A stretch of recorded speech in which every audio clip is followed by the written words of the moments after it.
Hello, welcome to Points of View with Jamey Hardesty, Jack Help's SVP, Scientific and Healthcare Strategist, and Jack Morton's new Chief Creative Officer, Patrick Bennett. Today, we have 3 questions about men's health and wellness since it's November and it's National Men's Health Awareness Month, a topic I know both of you are very passionate about. So let's dive right in and see who can sway me most this week. In your opinion, which area in the men's health and wellness space doesn't get the recognition it deserves?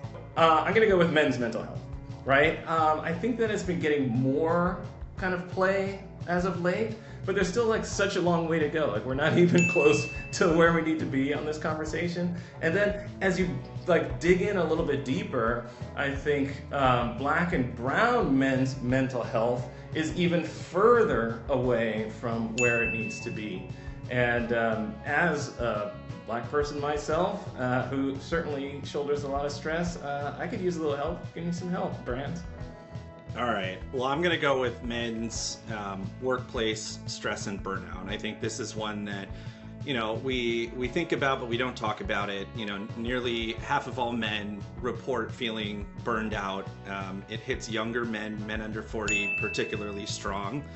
I think, all of us can agree with, there's a sense of these cultural norms, workplace norms, where maybe we feel like we can't talk about it or we shouldn't talk about it. It's part of our job.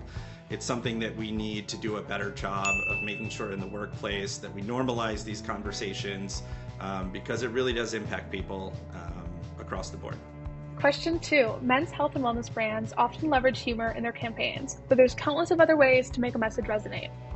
When you think of brands that have cut through this noise, who do you think is doing it best? All right. Well, I love humor as much as the next person. I think laughter and humor is a great way to break through and get people to pay attention, but truly it's not the only way to do it. What pops into mind for me, Headspace, I think they do this great job, especially in targeting men.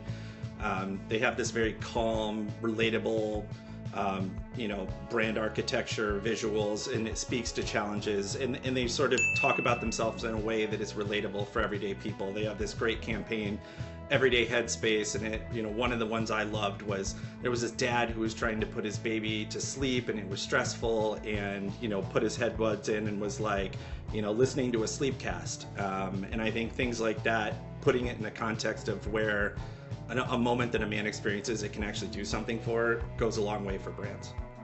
All right, well, not humor. How about terror? How about horror?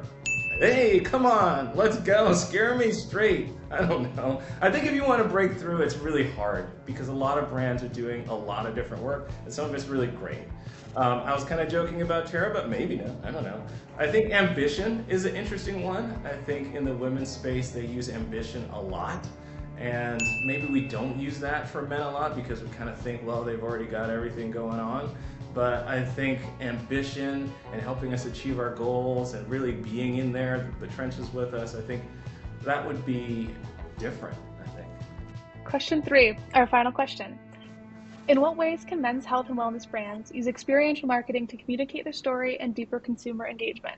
This is the thing about experiential marketing. Experiential marketing is all about manifesting cultures. It's about bringing people together and then having a shared, belief system and shared ways of speaking and shared behaviors. So we're men, we love that stuff. You know what I mean? This is in our wheelhouse. And when you think about a group tailor-made to just eat up experiential marketing, it's us. So you just have to come at it from that perspective of how can I build a culture for these guys to, want to be a member of and want to be a part of, and you'll win. Yeah, I've got to tell you, I agree wholeheartedly with Patrick. I think the beauty of experiential marketing is yes, it impacts, it manifests culture, but it's really, the beauty is that it's able to meet people where they're at. It can reframe a narrative in a story and help people find connections that they otherwise couldn't. I remember seeing this campaign Pfizer did. It was called Get Old, and it was all about, it's okay to be getting old. We all think it's vulnerability, right? Especially as men. And they shared all these really positive stories about aging, and created, this supportive environment around health that just because you're old doesn't mean you're should be thrown away. And I think that's the beauty of experiential, is that you can create those connection in ways that other formats can't. After tallying up all the votes, we do have a winner. Patrick, congratulations. Oh my gosh! And your soapbox starts now. I'm just really excited to be here. I want to thank the Academy and Jamey. Thank you so much.